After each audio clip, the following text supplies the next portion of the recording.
министрліктің мәлімдеуінше жоғарғы оқу орнына келген бірінші курс студенттерінің 80% несиесі бар. Бұл деген біріншіден тойынғандық болар, екіншіден көргенсіздік болар, үшіншіден мына жаңағы айтқандай ақпараттық технологияның әсері деп ойлаймын. Гендер дейтін не? Жыныс дейтін бар. Әйел ер деп бөлінеді. Жыныс, пол. Гендер дейтін не? Тәрбие арқылы, соның ішінде өзіміздің ұлттық тәрбиеміз арқылы ғана қалқан қалыптастыра аламыз. Сол жерден өзіміздің кемшіліктерімізді байқаймыз. Тек сол ғана проблема деп қарастырғанымыз қате.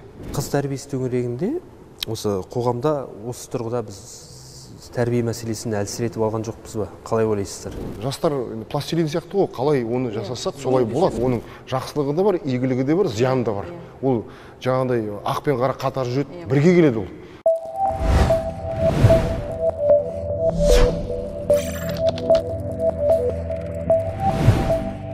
Қайырлы кеш, құрметті көрермендер. Бүгін біз Ой Талқының кезекті студиясында жастар тәрбиесі және ерте жүктілік төңірегінде әңгіме өрбітпекпіз. Өзекті мәселе төңірегінде студиямызға келген арнайы қонақтарымыз бар. Облыстық мәслихаттың депутаты Аят Сүгірбай мырза және Республикалық қазақ аналары дәстүрге жол қоғамдық бірлестігінің Маңғыстау облыстық филиалының төрайымы Нұргүл Ағылман ханым. Студиямызға қош келіпсіздер. Қазіргі уақытта біздің қазақ қоғамында тәрбие мәселесі, оның ішінде жастар мәселесі күн тәртібінен түспей келеді. Себебі олардың арасында болып жататын түрлі оқиғалар ақпарат айдынында жиі кездеседі. Жалпы қазіргі қазақ қоғамында жастар тәрбиесіне біз қалай қарап отырмыз? Әңгімемізді осы сұрақтан бастасақ. Мен жастардың тәрбиесіндегі қазіргі уақыттағы сын қатерлер туралы айтқанды жөн көріп отырмын. Енді әркім өзінің бала шағасын қалай тәрбиелейді. Қазіргі таңда бәрібір ғой, енді әркім өзі біледі. Бірақ біз осы сырттан төнетін қауіп қатерлерге қатты назар бөлуіміз керек деп есептеймін. Ол жеке отбасы болса да, қоғам, мемлекет барлығы да осыған көңіл бөлу керек. Қазір болып жатқан жаңағыдай келеңсіз оқиғалар дейміз, жағдайлар дейміз. Соның барлығы осындай қауіп қатерлерді алдын ала анықтамағанның, оған дер кезінде тосқауыл қоймағанның нәтижесі деп ойлаймын. Сондықтан бала тәрбиесі дегенде ең алдымен осы қауіп қатерлерді ескерген жөн. Нұргүл ханым, сіз бұл тақырыпты жастар тәрбиесі, оның ішінде отбасындағы бала тәрбиесінен басталады ғой, осы мәселен бар. Енді жастар деген ол кешегі кішкентай бала ол. Ұяда бала не көрсе ұшқанда соны іледі дейді. Қазір жастардың дені бәрі жаңағындай бұзылды деп айтуға келмейді. Оны қоғамға да байланысты жаңа айтқандай. Бірақ ең бірінші үйден алатын бала. Сондықтан үйдегі ата-ананың арасындағы, ата-ана мен баланың арасындағы байланыс қандай болады? Негізі жастардың ойы да болашаққа деген көзқарасы сондай болады деп ойлаймын. Оқыған, саналы, көз ашық, көкірек ояу ата-ананың балдары, мен ойлаймын, сол әке-шешесінің жолымен қарай, әке-шешесінің жүрген жолымен қарай жүреді деп ойлаймын. Енді бірен сараны болмаса, енді өзімізде бала болдық. Мектептің кезінде класстастарымыздың ішінде әкелер мұғалім болса да балдары тентек деген сияқты болды. Бірақ енді ол аржанда баланың 5 саусақ бірдей емес қой. Сол үйде мысалы 10 бала болса, 10 баланың бәрі бірдей ақылды болып кетпейді, 10 баланың бәрі бірдей тентек болып кетпейді ғой. Сондықтан анадан алада туады, қолада туады демекші, бала әртүрлі болып келеді. Соған негізі балаға әсер ететін бірінші ортасы. Бәріміз де бала өсіріп отырмыз. Кішкентайынан бастап баланы әр үйірмеге береміз. Жаңағы кітап оқыған жақсы көріп, мына кітапты оқы, мына кітапты оқы деп бағдар береміз. Бірақ балалар кітапханадан кітапты оқып шүкір жақсы келе жатады. Бірақ қасына бір-екі кішкене бір енді жаман бала болмайды ғой. Жаман деуге қимаймын негізі балдарды да. Тентек баланың өзінде. Сол нағыз ертең мықты азаматтар тентек баладан да шығып жатады. Сол жастар деген өзі бір 15-16-тағы балдар ғой, былай қарағанда. Сол нағыз қалыптасатын уақыты мүшел жасқа дейін қалыптасады. Мүшелге дейін жақсы болып кетсе, бала мүшелден ары қарай қоғамдық шараларға да қоғамға араласып кетеді. Енді қазір жастар тәрбиесі ұяда не көрсең шыққанда соны білесің дейді ғой. Дегенмен мысалы жаңа 15-16 жастағысы бар, одан жоғары студенттер арасында бір екі мәселе болса, оның бірі жаңағы құмар ойынға тәуелділік, екіншісі қыздар арасында ерте жүктілік. Соның ішінде мына құмар ойынға тәуелділік, жаңағы лудомания дейді ғой. Өткенде президент те осы төңірегінде тиісті тапсырмалар беріп жатты. Енді мәселенің уже мемлекеттің билігіне дейін жетуі бұл қоғамда аса өзекті екенін аңғартса керек. Осы орайда мұның алдын алу үшін бе, әлде тосқауыл қою үшін бе, мысалы Аят мырза, депутат ретінде не істелу керек деп санайсыз? Енді біреуге барып қазір ойнама деген сайын ол ойнай беруі мүмкін. Болмаса оның қандай жолын ұсынуға болады, білмеймін енді қалай тарқатасыз. Манағы жаһандық қауіп қатер десек болады. Мен мана айтып өттім ғой енді, сын қатерлер бар деп. Қазіргі заманның өзінің сын қатерлері бар. Оның бірі манағы сіз айтқан лудомания, ойынқұмарлық. Екіншісі манағы өзіңіз айтқан жастардың арасындағы қыз балалардың арасындағы әсіресе ерте жүктілік. Оған қосыңыз синтетикалық наркотиктерге тәуелділікті, оған қосыңыз жаңағы ойынқұмарлық, бұл бәс тікпесе де мына компьютерлік ойынға тәуелділік бар. Одан психикалық ауытқулар бар, жалпы ажырасулар бар бізде көп мысалы. Соның барлығы ол қазіргі біздің халқымызға, мемлекетімізге төнген қауіп, сын қатер былай айтқанда. Енді мәселе оны қалай қыламыз деген сұрақ туындайды ғой. Қазір мынандай шаралар қабылдайды, жаңағы олардың ғимараттарын жабады, жарнама жасауға тыйым салады. Бірақ қазір дамыған заманда оның бәрі мына телефонның ішінде ғой. Ол ешқайда бармай-ақ онлайн түрде, мысалы карточкасы болса банктық есеп шотынан ақша тігеді да, ойнай береді, үйде жатып ақ. Ол да тәуелділік па, тәуелділік. Яғни ол жаңағыдай тәуекелге барып ұтам деген оймен ойнайды. Енді көп жағдайда ұтылып қалады, оның ауыр салдарына дейін біз естиміз, көреміз өкінішке орай. Ол қалай жүзеге асады дейсіз ғой. Бірінші, мен ойлаймын, мына астамшылыққа, әдемі өмірге, байлыққа бірінші дәріптейді. Оны өсіп кеткен жас азамат десек те болады ғой, жеткіншек болсын, жас бала болсын, көреді. Ол сондай өмірді кім қаламайды, мысалы. Сосын енді ойбайда болады. Оның бәрін жасау үшін ақша керек. Оңай олжаға, оңай олжаны іздейді. Оңай олжа қай жерде? Мына жерде мынандай бір бәс тігетін ойынхана ашып қояды. Түсінесіз бе? Оның барлығы аржанды түптеп келгенде сыбайлас қызмет, сыбайлас жаңағыдай бір әрекет сияқты да. Реклама жасайды, ол жарнама жасайды. Ол таза, ол енді бұл жерде таза психологиялық тұрғыдан адамның санасына әсер ету арқылы адамды немесе қоғамды белгілі бір бағытқа бұру, сондай сырттан төнген қауіп қатерлерге ол жауап бере алмайтындай, тосқауыл бола алмайтындай деңгейге жеткізу. Оның барлығы күнделікті интернет арқылы, телевидение арқылы, сондай бұқаралық ақпарат құралдары арқылы бізге келеді адамға. Біз көреміз оны. Сіз көшеге шығыңызшы, жарнама, бөліп төлеу, рассрочка. Мысалға да осы сіздің осы ғимаратыңыздың да айналасында ондай жарнама көп. Ал енді ол айна ғой енді, біле беріңіз енді. Әрине ол жаңағындай несиеге де батып кетіп жатқандар да бар. Жасы да үлкені де бар оның ішінде, түсінесіз ба? Сосын енді лудомания дейтінде ол ойынқұмарлық жаңағындай өзінің диагнозы бар. Енді медициналық медиктер жақсы біледі, мен маманы емеспін. Бірақ ол жақсы емес, өз-өзіне қол жұмсауға дейін барады. Адам күйзеліске түседі, одан қоғамға, мемлекетке ешқандай пайда жоқ ол адамның. Одан тек қана зиян болмаса пайда жоқ.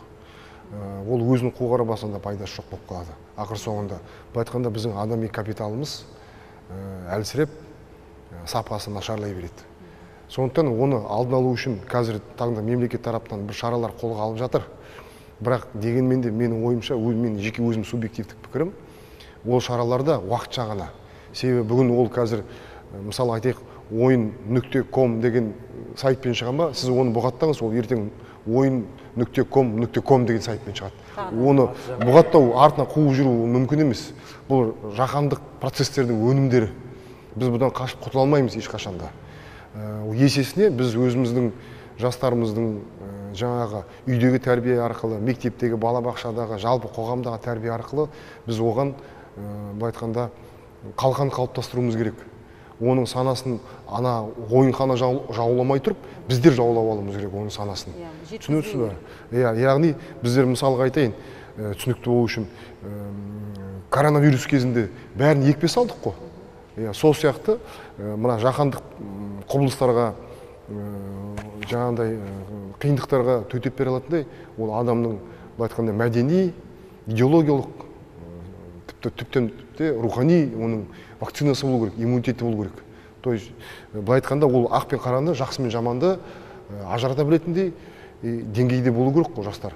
Міне сондықтан бізге басты назар аудару өте маңызды қазір. Біз қазіргі жастармен, мен қазіргі жастарды айтып отқан жоқпын, мен де әкемін, мен де бала шағам бар, мен оны айтып жатқан жоқпын. Біз ол ертең 10 жылдан кейін өзіміздің балаларымыздың заманы шүкір екен деген пайымға келеміз.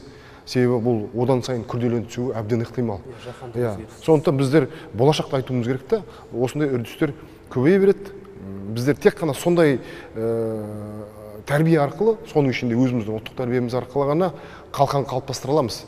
Басқа ешқалай сіз мысалы интернетті бұғап тастай алмайсыз, дұрыс па? Оның жақсылығы да бар, игілігі де бар, зияны да бар. Ол жаңағыдай ақ пен қара қатар жүреді, бірге келеді ол. Біздің мемлекетімізге интернет, цифрлық даму бәрі игілік қой, біз пайдаланамыз. Келді ме, біз қуандық. Бірақ енді онымен бірге оның қаупі де келеді, қатері де келеді, тәуекелдері де келеді. Соған біз енді ұрпағымызды қорғауымыз керек. Нұргүл ханым, сіз бұл тұрғысында не дейсіз? Енді жаңа аятта айтып жатыр, көпбалалы әке, енді мен де көпбалалы ана ретінде айтайын.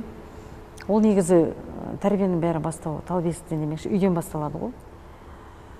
Үйде ондай әңгіме естімеген адам, үйде ондайды көрмеген адам, мен ондайға барады деп ойламаймын.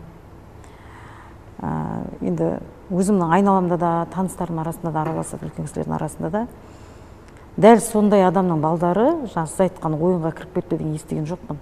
Керісінше, жаңа қазақта сөз бар ғой, ер баланы тоқтық, қыз баланы жоқтық құртады деген. Сол негізі көбісі тоқтықтан, тойынғандықтан барады шығар деп ойлаймын. Негізі ондай жаңағы инбет деген толып жатқан қазіргі сондай түрлі букмекерлік конторларды жабамыз дейді да.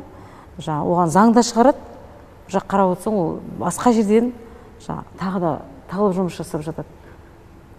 Бізге негізі соған дұрыс бір бағытталған заң керек шығар деп ойлаймын. Мүмкін. Тамырмен жою үшін. Бұл мәселе төңірегінде, мысалы, осы өздеріңіз де білесіздер, соңғы кездері әскерилердің арасында суицид жасау жағдайлары тіркеледі. Соның себебін айтқанда, жаңағы құзырлы органдар құмар ойынға кіріп кеткенін айтады да, осы төңірегінде. Бұл қазір тек жастардың емес, ересектердің де арасында кеңінен етек алған секілді. Жаңа Аят мырза айтып отыр ғой, оңай олжаға тезірек жеткізгісі келу, жаңағы бір ойынға бәстігі бар. Осыған мен қосымша айта кетейін, қазіргі таңда біздер мынандай бір мәселеге уақыт өте келе бетпе-бет келеміз. Қазірдің өзінде министрліктің мәлімдеуінше жоғарғы оқу орнына келген бірінші курс студенттерінің 80% несиесі бар. 80%. Яғни олардың саналы өмірі басталмай жатыр, олар қарыздың қамытын мойнына киіп алды. 80%. Енді мұқтаж болып, сол қиналғаннан алғандар да бар шығар. Бірақ енді 100% олай алды деп мен есептемеймін. Бұл жерде өте мұқият болуымыз керек. Себебі қаржылық сауаты жоқ. Бұл айтқанда санасы толыққанды қалыптаспаған жастарды ондай оңай олжа, атап айтсақ несие дейтін нәрселерден біз бойларын аулақ сайтындай әрекет жасауымыз керек қой. Қазір мысалы менің білуімше бізде Қазақстанда 6 банк 6 жастан бастап 17 жас аралығындағы жастарға есеп шот ашып береді. Яғни енді қаржы ұйымдары өзінің тарапынан агрессивті жарнама жүргізеді. Түсінесіз ба? яғни қазіргі таңда маркетинг дейтін ұғым бар ғой, ғылым бар, ұғым бар. Ол нарықты зерттейтін ғылым болатын болса, бұрын қазір ол нарықты зерттеумен қатар қайсы бір өнім мен қызметті сізге былай айтқанда мәжбүрлі түрде тағумен айналысады да. Мысалы болды ғой бір жаңағыдай йогурттар, ішпесеңіз ас қорыту жүйеңіз дұрыс жасамай қалады дейді. Ол ішпесеңіз де ас қорыту жүйеңіз жұмыс жасай береді. Бірақ сондай жарнама күнде сізге қақсай бергеннен кейін, күнде сізге айта бергеннен кейін сіз бір күні оған сенесіз. Шынымен де мен мана ішпесем ас қорыту жүйем дұрыс жұмыс жасамайды деген сияқты. Сондықтан біз кішкентай балаларды сол жаңағы банктың өнімдерімен, банктың бір жарнамаларымен үйрете берсек, олар ертең сондай оңай олжаға тез бой алдыратын болады. Жаңа әңгіме бала тәрбиесі төңірегінде өрбіп отыр ғой. Бірақ мына отбасындағы қыздар тәрбиесі, оның ішінде көп кездесетін дерек, мектептердегі жоғары сыныпта оқитын оқушылардың жүктілігі жиі кездеседі. Бұл республика бойынша да кеңінен белең алған. Жалпы қыз тәрбиесі төңірегінде осы қоғамда осы тұрғыда біз тәрбие мәселесін әлсіретіп алған жоқпыз ба? Қалай ойлайсыздар? Енді қазақта сөз бар ғой, қызым үйде, қылғым түзде деген. Бұндай естімше біз республикада Маңғыстау бірінші орында тұр. Ерте жүктіліктен алдыңғы лекте тұр. Маңғыстауда мұнайлы деп естідім. Біз аналар кеңесінің атынан мектептерге барамыз, жиналыстарға. Осы мәселені көп қозғаймыз. Бұл енді бұл қасірет. Бұл аналар үшін өте үлкен қасірет болып тұр. Оны біз білмеймін, бұрын болды ма, болмады ма. Бірақ қазір енді жаңа цифрлық ненің дамығанына байланысты ма, бұл кәдімгідей ашық айтылып кетті да. Қоғамда бұл ашық талқыға түсіп кетті. Бұны деген негізі жаңа айтқандай үйден тәрбие бірінші, одан кейінгі мектептегі тәрбие, одан кейін енді ары қарай қоғамға бала өсіп кетеді ғой ары қарай. Ол ерте жүктілік 14 жастан басталып тұр бұл жерде. Ал 14 жастағы қыз бала ол мектептің оқушысы. 8 сыныптың оқушысы былай қарағанда. Бәріміз де қыз өсіріп отырмыз. Енді қорқамыз расында да. Бірақ аналардың тарапынан біз аналардың тарапынан кемшілік болар. Өйткені қазір көп аналар ұятта болса айтпайтын сияқты көп нәрсе. Көп нәрсені мен айта да алмауым мүмкін. Кейбір нәрсені айтайын. Қазір біздің аналарымыздың өзі түзде жұмыс істейді. Білесіз. Баяғыдай үйде отырып жұмыс жасамайды. Біздің өзіміз таңертең кешке жұмыс жасаймыз. Таңертең кешке келеміз. Ал жаңа айтады 15 күндікпен жасайтын аналар бар. Сөйтіп қараусыз қалатын қыз балалар бар үйде. Оның үстіне үйде бір кикілжің болуы мүмкін. Үйде бір ата-ана мен баланың арасында бір байланысты бір немқұрайлық жаңа бір не болуы мүмкін, байланыс болуы мүмкін. Әлде бір сондай бір оғаш не деп айтады? Ананың шешесінің алдында айтады ғой, шеше көрген оқ жонар деп. Шешесіне қарап қызын ал дейді. Ол шешесінің бір жіберіп тұрған қателік шығар деп ойлаймын. Ешкім қызын жаман болсын деп, ешкім қызын шайға аттансын деп тәрбиелемейді. Ешкім қызын, менің қызым сондай болады-ау деп те ойламайды. Расында да. Енді бұның қазір күресіп жатқан салдары да көп. Біздің мына медицина тарапынан дәрігерлеріміз осы жағынан көп қазір мектептерге жұмыс жасауда. Былай айтқанда бұл мен үшін ұят әрі кемшілік. Енді былай қарап отырса, жүкті болу деген нәрсе ол өте оңай емес. Былай қарасам бір тараптан оған тек қыздарды ғана кінәлауға болмайды, оған ер балалардың да әсері бар. Осы тұрғысында Аят мырза қалай ойлайсыз? Отбасындағы тәрбие мәселесінде ол қыз деп бөлуге болмайтын шығар, Бөлу керек? Жоқ, тек біз мысалы қыздарға тыйым сала береміз да, мысалы ұл балаларға да мүмкін осы тұрғыдан ақыл кеңес айтып отырған дұрыс шығар. Әрине, ол әуелден келе жатқан тәрбие. Бұл жерде мен енді біреудің тағдырын, жеке басының мәселесін айтудан аулақпын. Таза тек қоғамдық дерт ретінде қарастырсақ, егерде қыз балалардың ерте жүктілігін, ол бір тек сол ғана проблема деп қарастырғанымыз қате. Ол бір белгілі бір туындаған проблемалардың өнімдері, салдары. Жаңағы цепная реакция сияқты кете береді. Түсініп тұрсыз ба? Мана өзіңіз айтқан шаңырақ шайқалған отбасылар бар. Әкенің, шеше мен әкенің ортасында қарым-қатынасты көріп өскен тағы бар. Көп қой енді елдің ішінде неше түрлі жағдайлар, неше түрлі отбасылар бар. Соның нәтижесінен оған қосыңыз мына ақпараттың тасқынын қосыңыз, оған қосыңыз мәдени құлдырауға түсіп кеткен жат идеологияны қосыңыз, жат мәдениетті қосыңыз. Соның барлығы келіп нәтижесінде осындай өнім береді. Түсініп тұрсыз ба? Бұл жерде жастар пластилин сияқты ғой, қалай оны жасасақ солай болады. Бірақ ол туралы айтылмайды, отбасыда айту керек деген сияқты пікірлерге мен өз басым қосылмаймын. Мысалы, маған әкем оны айтқан жоқ қой. Қазақта мен басқа ұлтты білмеймін, қазақта қай заманда да ол айтылмайды. Оны айтылмайды емес, ол дейтін басқа формада беріледі. Ол туралы тіке мағынада айту қажет жоқ. Қазір наоборот айтады, айту керек, оны айтқан сайын ол көбейе береді. Дұрыс айтасыз. Біз жарнама жасап береміз да. Мен сізге айтайын, мынандай сорақылықты мен көрдім. Ол туралы да мен жазған болатын. Бір ұйым, үкіметтік емес, ақша ұтып алады, грант. Жаңағы бірінші желтоқсан ба, спидке қарсы күн ба, сол күні барып, жаңағы мектепте жоғары кластың арасында мүжеғап таратады. Енді ерте жүкілік болып қалмас үшін мынау мен енді бұл не деген сөз? Жоқ. Қарайды? Жоқ, соған қарап қалған жоқ қой деймін да сол. Жоқ, ол мәселе ода емес қой. Мәселе қарамады емес. Мәселе неде? Сен жыныстық қатынасқа түсе бер. Азғындай бер. Бірақ мынаны пайдалан деген сөз ғой. Яғни таспен жапалақты ұрсаң да жапалақ өледі. Жапалақты таспен ұрсаң да жапалақ өлеттің кері де. Яғни жанама, жарнама. Оны енді жаңағы оны жасап жүрген қазақтың өзіміздің азаматтарымыз кей кезде таңғаламын, не деген сондай деңгейге дейін адам түсіп кету мүмкін бе? Ол сондай өзінің ұлтына сондай қастық жасап жатқанын сезер ме екен, сезбей ме екен деп іштей ойланамыз да қоямыз. Бірақ енді ол дұрыс емес нәрсе. Қай жылдары бір министр мүжеғап таратамыз деп шыққан жоқ болса, бір шулады ғой Қазақстанда. Ал енді ойлаңызшы, сондай жағдайға барып тұрғаннан кейін бұл жоқ қой, бізде ұят жоқ қой. Бірақ нәрсе ғой, бірақ нәрсе өте, оны орысша моральный фильтр дейді, біз сүзбейтін болып қалдық та. Қазаннан ұят кеткелі қашан дейміз. Енді біз айтамыз, отбасыдағы тәрбие дейміз да, енді бәлкім бұрындары кішкене шет жағын көріп қалдым совет үкіметін мен өз басымда. Азды көпті біз тәртіп болған сияқты ма, соны көрген әке-шешеміз бізді тәрбиеледі.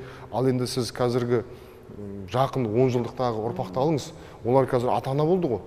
Білесіз бе, олар идеология жоқ заманда туып өскен ата-ана ертең баласына қалай тәрбие береді? Біз отбасындағы тәрбиеге байланысты дейміз. Жарайды енді, ол солай бола қойсын. Бірақ ол отбасындағы ата-анасы қалай тәрбие береді? Ол өзі көпті көрмей қалды ғой. Түсініп тұрсыз ба? Ол көп нәрседен мақрұм болып қалды. Мысалы, жас ата-аналарда мен оларды айыптамаймын.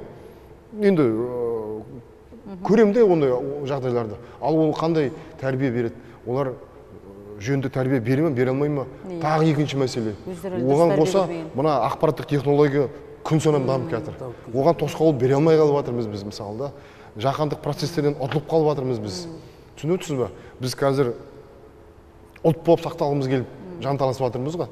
Егер де мынаның бәрін жүгенсіз жіберетін болсақ, біз ұлтты ысырып қойып, адам ретінде сақтап қалу үшін күресеміз. Мейлің түсе берсін, тірі болса болсын дейтін, Құдай сақтасын, өкінішке орай сондай заман келеді, егер де мынау бетіне кете берсе. Түсініп тұрсыз ба? Сондықтан бұны дейтін тосқауыл болу үшін қоғамдық ұйымдармен қоса ең әуелі мемлекетті өзі айналысу керек. Дұрыс айтты. Енді бұл жерде бір сұрақ туындайды да. Мысалы, ерте кезбен салыстырғанда қазіргі жасөспірімдер де, жастар да сол кезбен салыстырғанда сауаттырақ. Неліктен мұндай қадамға олар барып жатыр біз? Мен сауаттырақ деп мен сол жоқ, айтқым келгені бұл жерде. Қай жағынан сауаттырақ сұрақ? Вот сөйтіп сұрақ сөйтіп қойыңыз. Мысалы, қазіргі мектеп оқушылары бұрынғы кезбен салыстырғанда осы тақырып төңірегінде сауаттырақ дейді. Мен айта алмаймын. Мен жеке өзім білім жағынан да басқа жағынан да мен айта алмаймын олар. Себебі ақпараттық технология заманында олар. Енді менің заманымда қазіргідей, менің заманымда мен мектепте 9-шы класста оқып жүргенде осындай технология, осындай дамыған дүниелер болатын болса, бәлкім мен де бір жерден шығатын шығармын мысалы. Ол кезде айтылған жоқ қой. Иә, Екі мың ол заманда айтылған да жоқ. Яғни мындай Иә. ақпараттық технология дамымаған заманда біз ондай мүмкіндік болмады. Қазір біз қараймыз да бір жас жеткіншек компьютердің құлағында ойнайды мысалы да. Соған таң қаламыз. Оның таңғалатын ештеңесі жоқ. Менің заманымда болса, мен де компьютердің құлағында ойнар едім да мысалы. Бірақ менің заманымда ондай болмағаннан кейін мен оның құлағында ойнай алмадым. Ал енді оның білім деңгейі менікінен асып баратыр деп мен айта алмаймын, себебі қазір жастарға қараймын, оларға қараймын. Мысалы 9 класстың баласы мен 9 оқығандай оның білім деңгейі ондай емес сияқты. Нұргүл ханым, сіз қалай ойлайсыз? Осы тұрғысында біз қыздарға 40 үйден тыйым деген қағиданы бір әлсіретіп алған жоқпыз ба? Әлсіретіп алған шығармыз, өйткені бұрын енді білмеймін, енді бұрын әкең келе жатыр деп тәрбиелейтін еді ғой. Біз сол қағида сол біз үйде әлі бар. Біз балдарды солай қорқытамыз. Қорқытқанда қалай? Әкең келе жатыр, әкең айтам деп, білмеймін, ол қызды да ұлды да біз солай тәрбиелейміз. Ол аят сүннеде бар ма сондай? Әкең келе жатыр деген. Иә, мысалы бізде сондай болды. Сіз сөйтіп өстіңіз ба? Иә, біз солай өстік. Ал қазір сол, мен ойлаймын, сол қазіргі балдар әкесінен де қорықпайды ғой деп.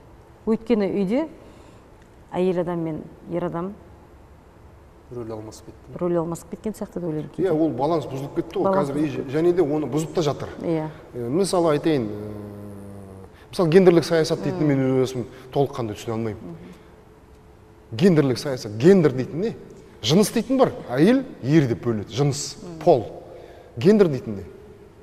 Өсіп мағынасына да түсіне алмадым мен мысалға да. Жалпы қоғамдағы әйелдердің үлесі. Жоқ, енді ол былай дейді да, әйелдердің құқықтары бар, тағы бір нәрсе. Кім оған айтып жатыр, құқық жоқ деп? Кім айтты сізге әйелде құқық жоқ деп? Қазақстан мемлекет ретінде, қазақ ұлт ретінде әйелдің құқығы жоқ, оның жаңағы дәрежесі төмен деп қашан айтты? Қайта солардың дәрежесін көтеріп, рөлін көтерген қазақ халқы шығар. Мысалыға да, кім айтты? Неге біз келеді де ойбай әйелдердің құқығы тапталып жатыр, бәлен түген. Көрсетіңізші факты. Мысалыға, мен енді жамандықты жақтап отқан жоқпын. Тек объективно келейік те бұл мәселеге, жақтасып болмайық ешкімге. Ортасына келейік, объективно. Соны қазір көбі былай түсінген сияқты. Әйел мен ер адамның құқығы тең, тең құқылы деген сөз бар ғой, тең құқылы дегенді түсініп алады да, біз әйелдер ер адамдардан асып бара жатқан сияқты көп жағдайда. Сонда үйдегі береке әйелге байланысты ғой. Дұрыс па? Сондықтан мен ойлаймын, ана дұрыс, мен өзім де жалпы гендерлік саясат, әйел адам, ер адам қашанда биік болу керек деп ойлаймын. Сонда ер адам биік болған сайын, біз ана әкең келе жатыр, әкең айтам деп тәрбиелеген сайын, балдар кішкене бір тәрбие көріп, үйден ондайға бармайды деп ойлаймын. Дұрыс айтасыз, ер адам мен әйел адамның құқы тең. Азаматтық тұрғыда, мемлекеттік тұрғыда осында отырған сіз бен біздің құқығымыз тең. Жынысымызға қарамастан, наным, сенім, тілімізге, дінімізге қарамастан біз құқығымыз тең. Оған ешкімнің дауы жоқ. Бірақ біз қазақпыз ғой. Біз ұлттық деңгейге келуіміз керек та бұл мәселеде. Ұлттық деңгейге келетін болсақ, біздің қазақ қоғамында әуелден қалай отбасы қалыптастыру формуласы болды, сол формуланы ұстануымыз керек. Формуланы бұзған күнде біздер қиындыққа душар бола береміз. Өзге ұнай ма, ұнамай ма, ол енді бәлкім кейбір әйел азаматтарға қазанның айналасында жүрген ұнамайтын шығар.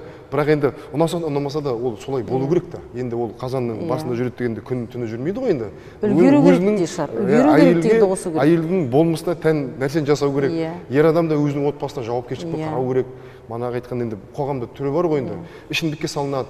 Жаңағыдай ойын құмарлыққа салынып, оның төңірегінде қаншама шаңырақтар бұзылып жатыр мысалыға да. Ол әйел адамда енді ол адам ғой, ол да уайымдайды, ұрпағына бала шағалары бар, семьялары бар мысалда. Сосын енді кейбір жағдайда әйел адамға алға шығу тура келетін жағдайларда мен көремін. Ол әйелдің жамандығынан емес, ол байғұстың амалы жоқтығынан. Ол жерде ер адамның әлсіздігін байқаймыз біз. Әртүрлі жағдайда манағы айтқан ішімдікке салынады, ойын құмарлыққа салынады, басқа да жағдайлар бар. Сондықтан ешкімді айыптауға болмайды.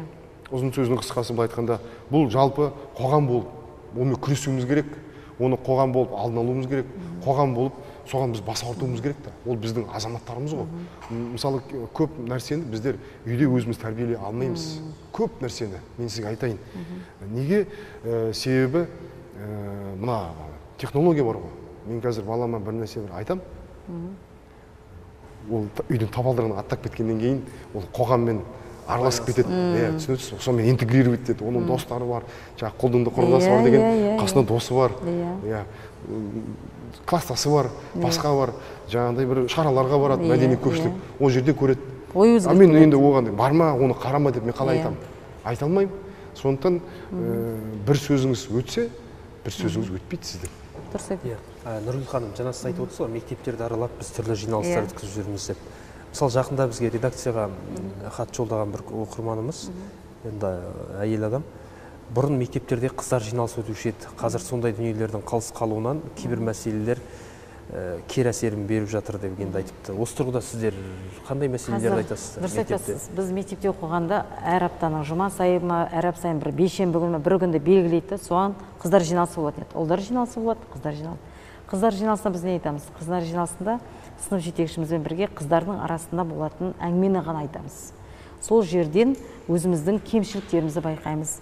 Мына қыз бен ана қыздың екеуінің айырмашылығы, екеуінің тәртібі, жалпы қыз балаға тән дүниені сол қыздар жиналысында айтылатын еді. Не болады, не болмайды. Неге тыйым салынған, неге тыйым салынбаған. Нені жасауға болады демекші. Біз сол сынып сағатынан өзімізге керек мағлұматты сіңіріп бойымызға солай кететін едік. Қазір мектептерде сынып сағатын болатын болмайтынын білмеймін, бірақ сол қыздар сағатын көбірек жасау керек шығар деп ойлаймын. Қазір міне шығып жатыр ғой, аналар мектебі, әкелер мектебі деп, соның жемісін енді көретін шығармыз деп ойлаймын. Атаулы күндерде белгіленіп жатыр. Енді жаңағы осы кемшіліктер кетіп жатыр деп отырсыз, мысалы қыздар арасында байқайсыздар, әлеуметтік желіде де жиі кездеседі. Қыздар арасында төбелес, бұрын ер балалар арасында жаңағы топ пен топ, жаңағы бірге бір деген секілді төбелесіп, біреу жарақат алып, сондай дүниелер болса, қазір қыздар арасында қалыпты дүниеге айналды. Тіпті осы жарты жыл бұрын бекен Шығыс Қазақстанда 2-3 қыз бір қызды ұрып, артынан қылмыстық жаза арқалып кеткен жайттар. Бұл күнде еститін қалыпты құбылысқа айналды. Осы тұрғыда не істеу керек деп санайсыздар? Бұл деген біріншіден тойынғандық болар, екіншіден көргенсіздік болар, үшіншіден мына жаңағы сіз айтқандай ақпараттық технологияның әсері деп ойлаймын. Қазір не бар, ашық болсаң, бұл не жаңағы не жинау, не деп айтатын ана? Көрермен жинау. Қаралым жинау деген қазіргі жастардың арасында бір үлкен бір трендке айналып кетті. Бұл жерде мен енді қарап отырсам, екі ананың еліктей лағында жанары мөлдіреді екі қызы не үшін төбелескендерін өздері білмейді. Не үшін? Сосын айтақтаған айналасына бір 2-3 адам жүреді. Бұның бәрін бір санасы төмен ба? Әлде білмеймін. Қазіргі, мына өтпелі кезең дейді ғой, бұндайдың бәрі негізі өтпелі кезеңде болатын шығар деп ойлаймын. Адам толыққанды бір өз-өзіне бір не дейді, мына кішкентай бала жастан өсетін жас болады ғой, мына орысша айтқанда переходной возраст деген демекші өтпелі кезең ба? Сондай кезде ол ер балалардың арасында да болады төбелес, бірақ ер балалардың арасында болған төбелес ол түсінікті ер балалардың. Ана қыздардікі бұрын болмайтын еді, қазір соңғы кезде мына белең алып кетті. Біз осыны тоқтатуымыз керек. Енді сұхбатымызда біраз жерге келіп қалды. Енді тақырыпты нашақорлықпен түйіндесек, жастар арасында осы тыйым салынған есірткілік өнімдерге қолдану және оны сату деген дүние қазір жиі еститін жағдайға айналды. Арнайы жаңағы синтетикалық пакетке түйінделген дүниелерді бір жерге жасырып кететіндер бар. Екіншіден оны тұтынып тізімге алынбағанда бір шама жастар бар. Осы тұрғысында сіздер қандай пікір айтасыздар? Енді ол да мана айтқан сын қатерлерге жатқызамыз ғой, сырттан төнген. Әсіресе қазір синтетикалық наркотик өте қауіпті. Біріншіден ол ешқандай мезгіл таңдамайды. Мысалы, табиғи жолмен өндірілетіндер бар ғой, есірткілер. Енді өсімдік ретінде де енді табиғатта өседі. Ал синтетикалық наркотик ол кезең мезгіл таңдамайды. Қыста да, жазда да, күзде де пайда бола береді. Және оған көп, былай айтқанда, өндірістік деңгейде ондай ауқымды дүниелер қажет емес. Ол 1 шаршы метр жердегі лабораторияда өндіріле береді. Және де үшіншіден оның қаупі ол күнделікті дәріханадағы адамдар тұтынатын дәрілердің қоспасы дейміз бе, не дейміз, рецепті де ондай қиын емес. Яғни біз ол адамдар пайдаланатын, жүрекке ауыратын адамдар пайдаланатын дәрілерді, басқа да психотроптық нәрселерді біз тыйым сала алмаймыз ғой. Енді адамдар алып отыр, оны керек науқастарға солай ма? Бірақ оның бәрін қосып бір формуласы бар, соған сондай қылып істесеңіз, ол есірткі болып шығады. Ал енді ондай есірткімен күресу оңай ма, қиын ба? Өзіңіз ойлай беріңіз. Әрине қиын. Және де оған қоса мына ақпараттық технологиялар қазір адам бір-бірімен беттеспей, бір-бірін көрмей, жаңағы көреміз ғой біз ақпарат құралдарынан, закладчик дейді. Тығып кетеді. Сондай арқылы олар құрылым құрып алған өзі. Енді оған жастар бейім, неге жастар оған барады? Тәңір айтқан ақша. Закладчик болу, мысалы мен бір интервью көрдім, 500 теңге ме, 1000 теңге ме береді екен бір закладкеге. Жасырып кеткен үшін. Иә, 10 закладка береді, 10 есірткі береді, 10 түйме береді, кішкентай есірткі, соны 10 жерге жасырады. Соған мысалы 500 теңге, 5000 теңге Каспий голдан аударып жібереді. Мектепте оқушысына ол қыруар қаржы. Иә, ол мүмкіндігі бар. Яғни ол мектептен тыс уақытта, сабақтың уақытында ма соны жасайды. Каспий голдына мана банктар оған счет ашып береді, ашып беріп отыр ғой енді қазір. Сөйтіп өзінің Каспий голдына 5000 теңге түседі. Мысалы, яғни ол қазір өте үлкен қауіп. Ал енді ол неге ондай болады дейсіз, ол манағы айтқан жаһандық процестердің, жат идеологияның жемісі. Қазір тіпті қазақстандық эстрада әншілерінің әндерінде де есірткі пайдалану дәріптеледі.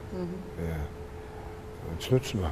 Мен білем қандай өлеңдерде, қай топтың қандай өлеңінде ол есірткі туралы айтылады, дәріптеледі. Және ол манандай жастардың мәдени шараларында ол қосылады. Оған ешкім мән бермейді.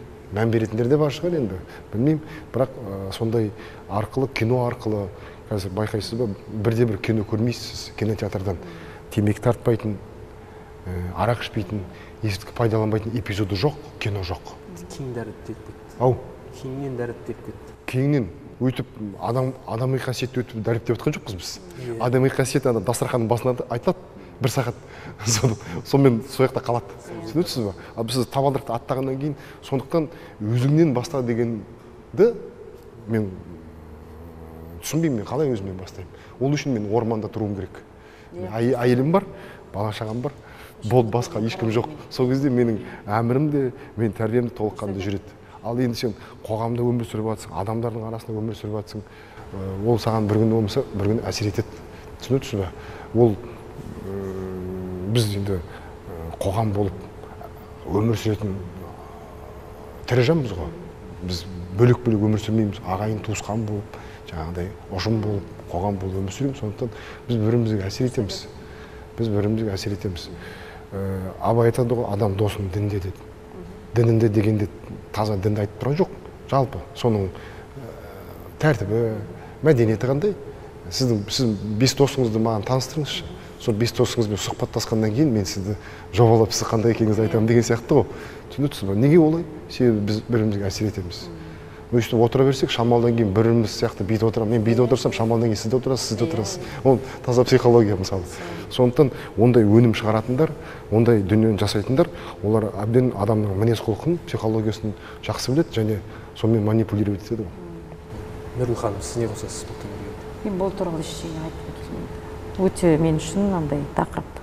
Жүрек ауыртатын тақырып. Құдай сақтасын, ондайдан бала өсіріп отырмыз. Бірақ сондай нашақорлыққа әбден кіріп кеткен балалардың шешелерін, аналарын жылаған көргеннен кейін, ол енді үлкен кәдімгідей қасірет деп ойлаймын. Қасірет деп ойлайсыз. Уақыт бөліп, Ой талқының студиясында сұхбат бергендеріңізге рахмет. Құрметті көрермендер, келесі сұхбатымызда жолыққанша сау саламатта болыңыздар.